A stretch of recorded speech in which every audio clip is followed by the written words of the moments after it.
That's when I knew something was terribly wrong. I don't know why I switched the cups. Maybe it was mother's intuition. Maybe it was the way my daughter wouldn't meet my eyes when she handed me that crystal glass of eggnog. Or maybe, after 68 years on this earth, I'd simply learned to recognize the smell of betrayal. It was Christmas Eve, the kind of picture-perfect evening you see in holiday movies. Snow falling gently outside my bay windows, the fireplace crackling, my Christmas tree, a 12-footer I'd insisted on decorating myself, despite my daughter Rebecca's protests that I shouldn't be climbing ladders at my age, stood magnificent in the corner, covered in ornaments collected over a lifetime. The house smelled of cinnamon and pine, and the roast I'd spent all afternoon preparing. I'd been looking forward to this evening for weeks. My daughter Rebecca, her husband Marcus, and my granddaughter Sophie were coming for our annual Christmas Eve dinner. It was tradition. We'd done this every year since Rebecca was Sophie's age. But this year felt different. The phone calls over the past few months had been different. The visits had been different. And now, standing in my own kitchen, watching Rebecca stir something into my favorite crystal glass, I felt that difference settle into my bones like winter cold. I was reading in my study when they arrived.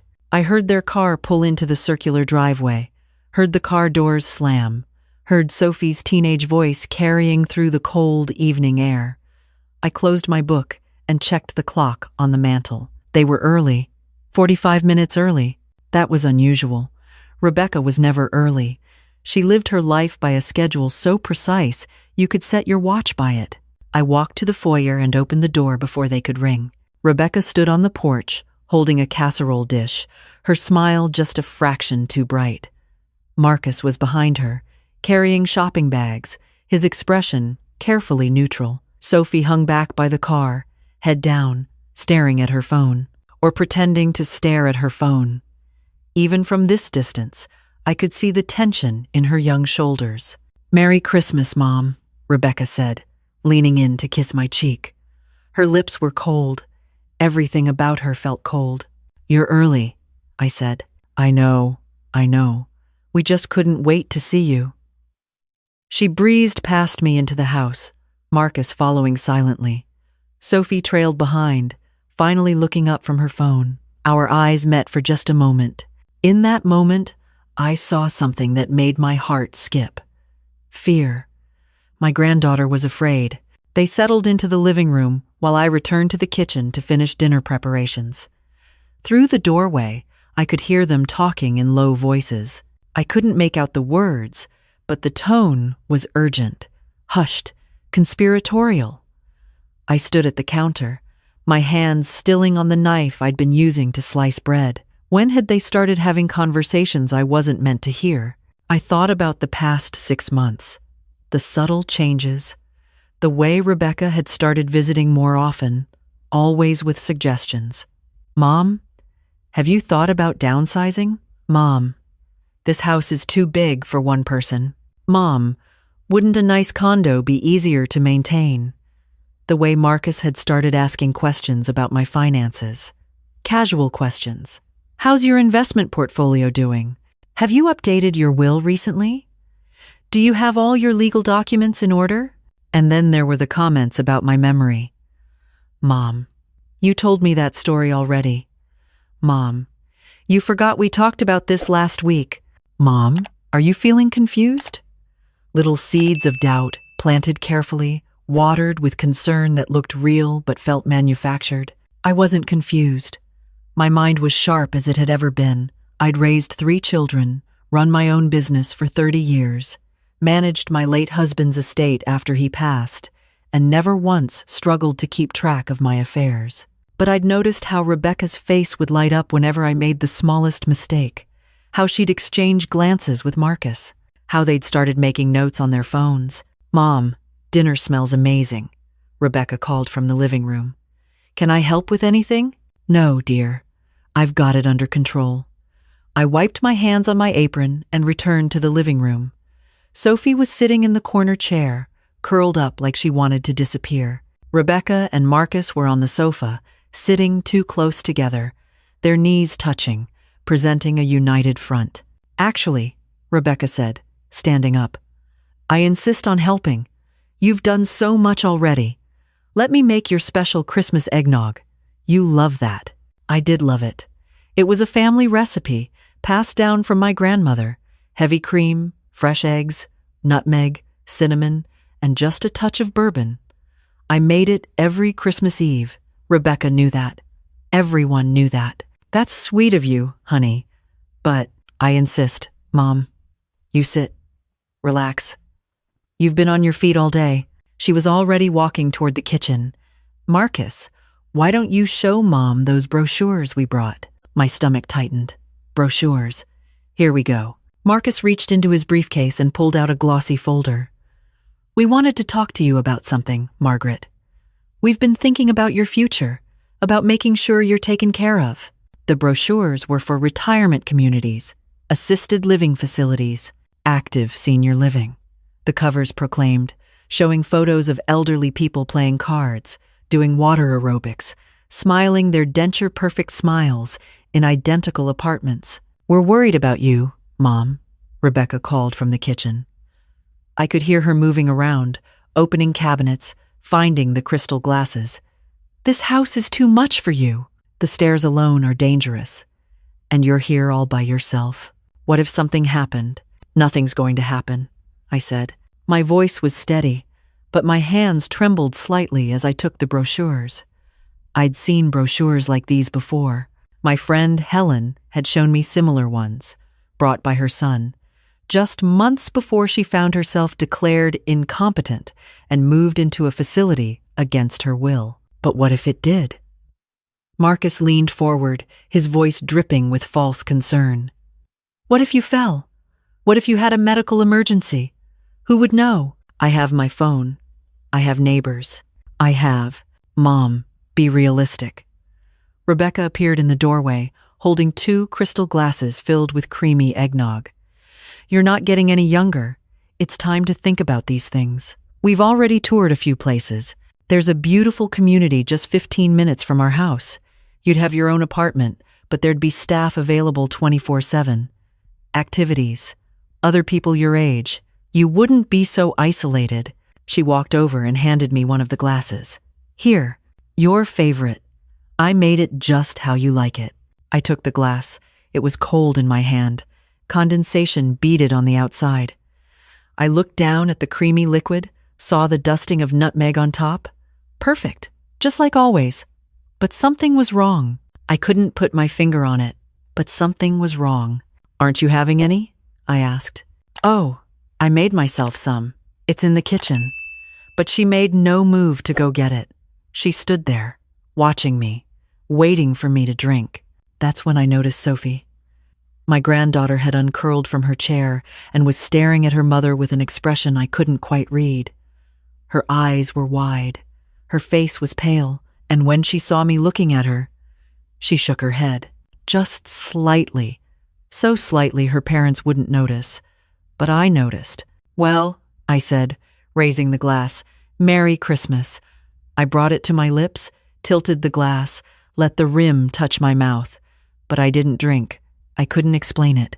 Some instinct, some deep maternal alarm bell, screaming at me not to swallow. Grandma, Sophie said suddenly, loudly, can I talk to you? In private? It's about my Christmas present. I need your advice. Rebecca's head snapped toward her daughter. Sophie, not now. We're in the middle of... It'll just take a minute.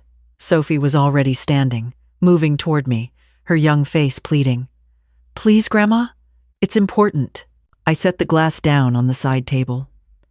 Of course, sweetheart. Mom, really? This can wait, Rebecca said, an edge creeping into her voice. But I was already standing, following Sophie toward the hallway. Let me help my granddaughter. Will just be a moment. Sophie led me up the stairs to my bedroom, walking fast, her breath coming quick.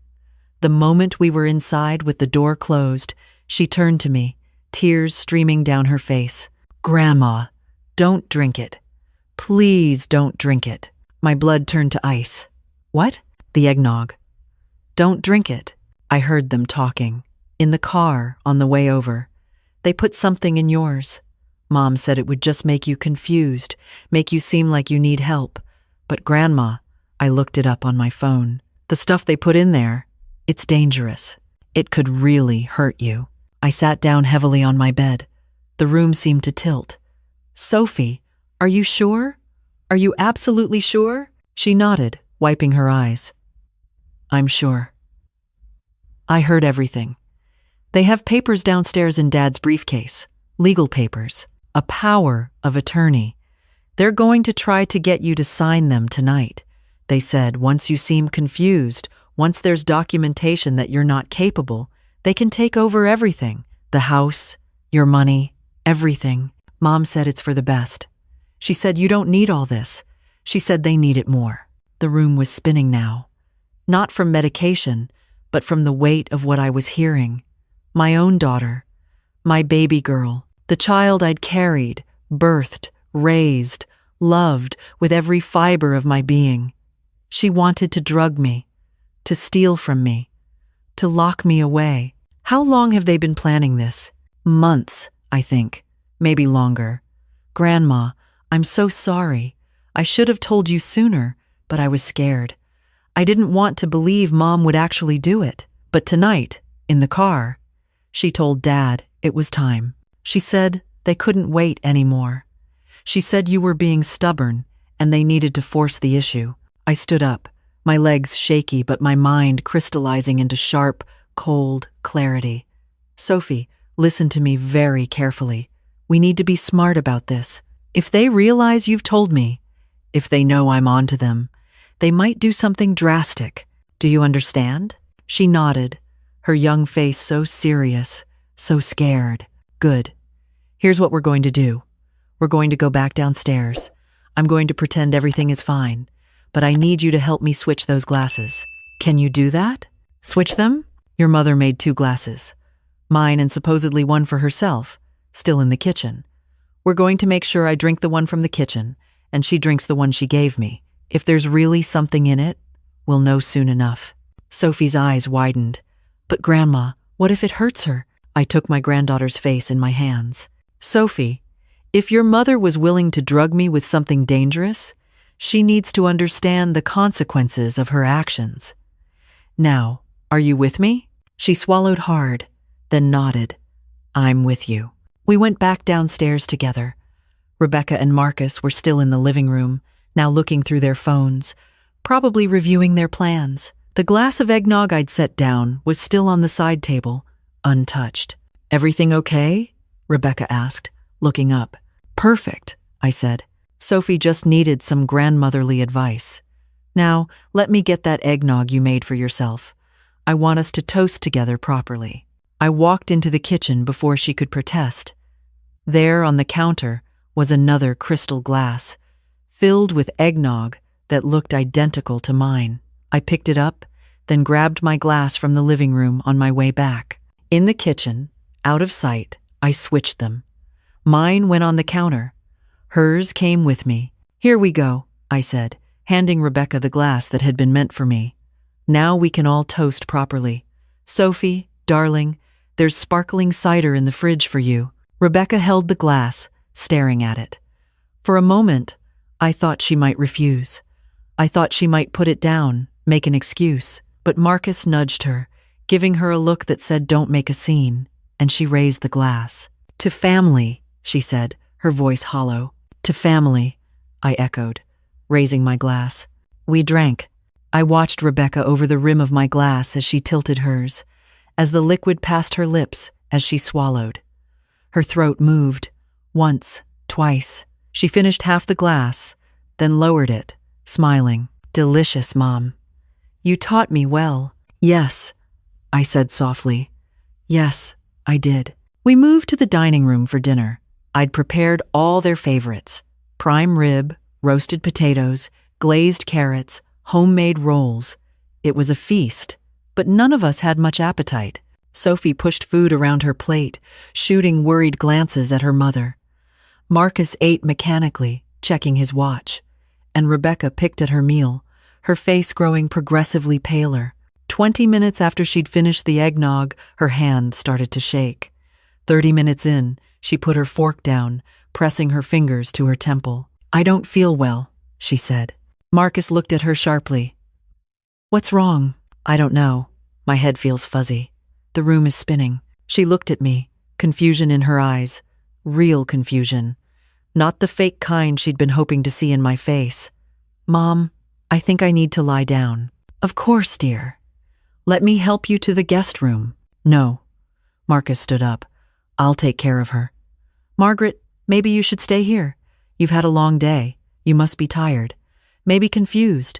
He was still trying to push the narrative, still trying to make this about my supposed incapacity. I felt something cold and hard settle in my chest. "I'm not confused, Marcus. I'm perfectly clear, and I think we all know what's happening here." "Mom?" Rebecca's voice was slurred now. "What's going on?" "I feel so strange." "You feel strange because you drank your own medicine, sweetheart. The eggnog you made for me, I didn't drink mine. I drank yours. You drank the one meant for me." The color drained from Marcus's face. "You couldn't have. We watched you. You watched me hold a glass to my lips. You didn't watch me drink. There's a difference." I turned to Rebecca, who was now slumping in her chair, her eyes unfocused. "What did you put in there, Rebecca? What drug did you think was appropriate to give your mother?" We... She couldn't finish the sentence. The drug was taking full effect now. "Sophie," I said, "call 911. Tell them we need an ambulance. Tell them someone has been drugged." As Sophie pulled out her phone, Marcus lunged toward me. "You can't do this. You don't understand. We need this house. We need the money. Our business is failing. We're going to lose everything. You don't need all this. You're one person. We're a whole family." "A family?" I stepped back from him, keeping the dining table between us. "You tried to drug me, Marcus. You tried to make me seem incompetent so you could steal from me. You brought papers to make me sign away my rights. That's not family. That's elder abuse. That's criminal." "It was supposed to be gentle," Rebecca mumbled, her head lolling. "Just enough to make you confused, to make you compliant. You've been so stubborn, Mom. You wouldn't listen. You wouldn't agree to move. We had to do something.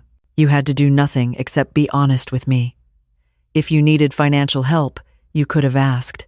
If you were struggling, you could have come to me. I'm your mother. I would have helped. But you didn't want help. You wanted everything, and you were willing to destroy me to get it." The ambulance arrived within 10 minutes. Sophie had given them excellent information. As the paramedics worked on Rebecca, checking her vitals, asking what she'd ingested, Marcus stood frozen, watching his plan crumble. 2 police officers arrived shortly after, drawn by the nature of the 911 call. I told them everything. Sophie told them everything. Marcus stood silent, his face gray. In his briefcase, the officers found exactly what Sophie had described. Power of attorney documents, already filled out, needing only my signature.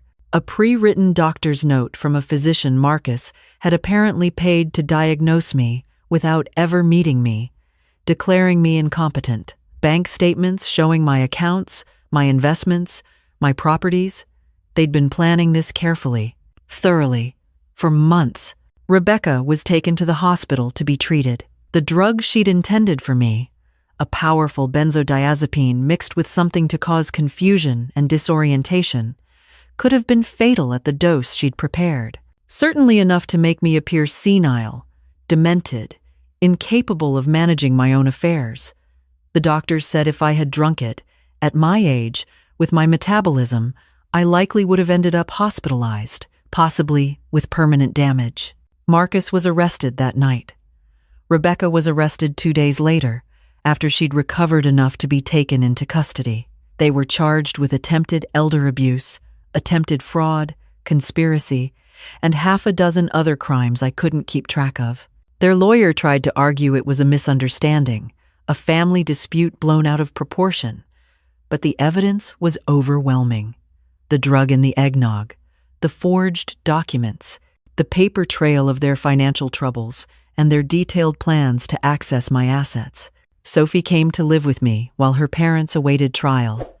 My granddaughter, who'd been brave enough to warn me, who'd helped me protect myself, who'd chosen what was right over what was easy. She told me more over the following weeks, how her parents had been arguing constantly about money, how they'd stopped at nothing to maintain their lifestyle even as their business collapsed, how they'd resented me for having what they wanted, how they'd convinced themselves this wasn't really wrong, that they were just claiming early what would eventually be theirs anyway.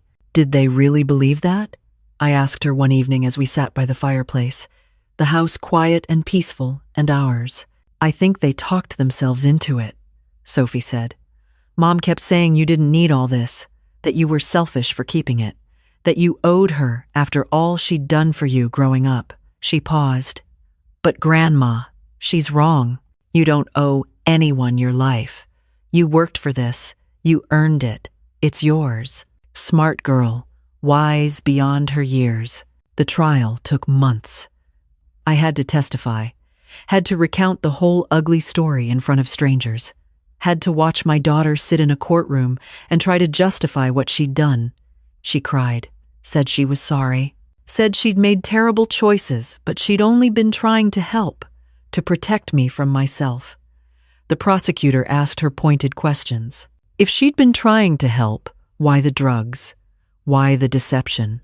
Why not simply have an honest conversation about her concerns?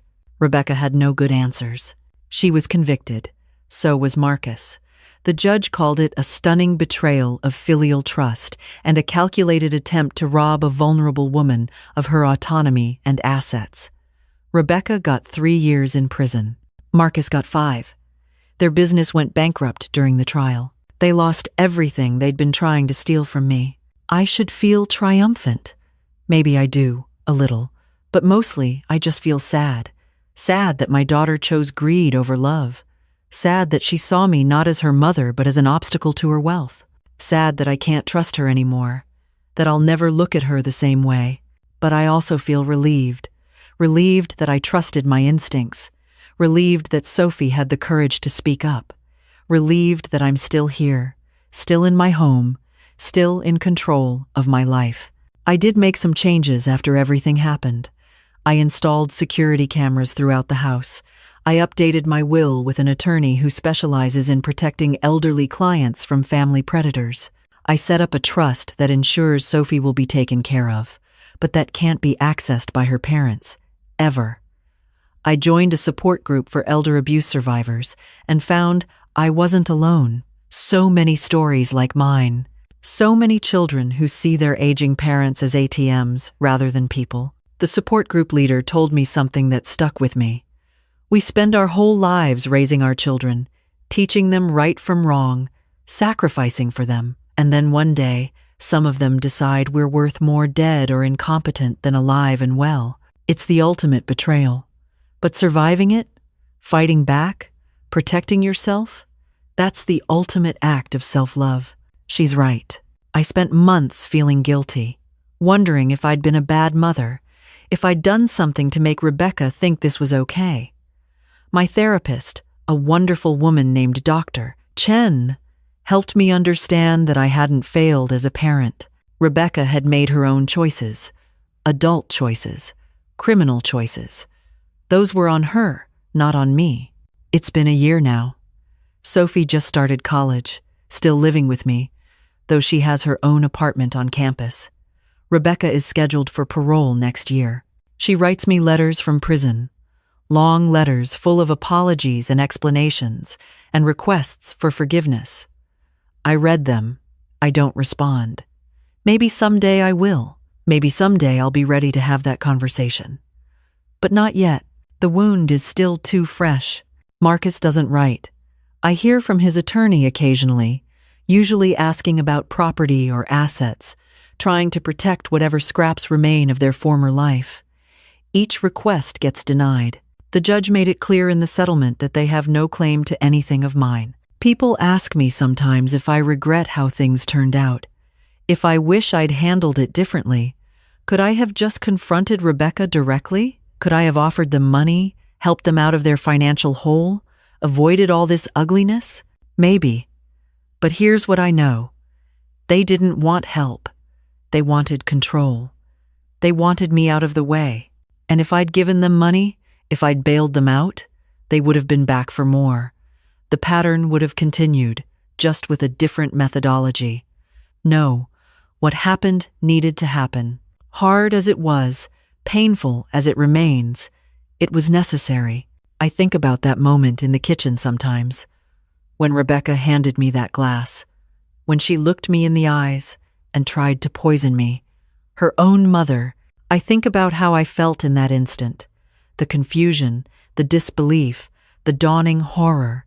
And then I think about the moment I made my choice, the moment I decided to switch those glasses, the moment I chose to protect myself rather than blindly trust. That was the moment I saved my own life. Not just physically, though the doctors confirmed the drug could have killed me, but I saved my autonomy, my agency, my right to determine my own future. I refused to be a victim. I refused to be helpless.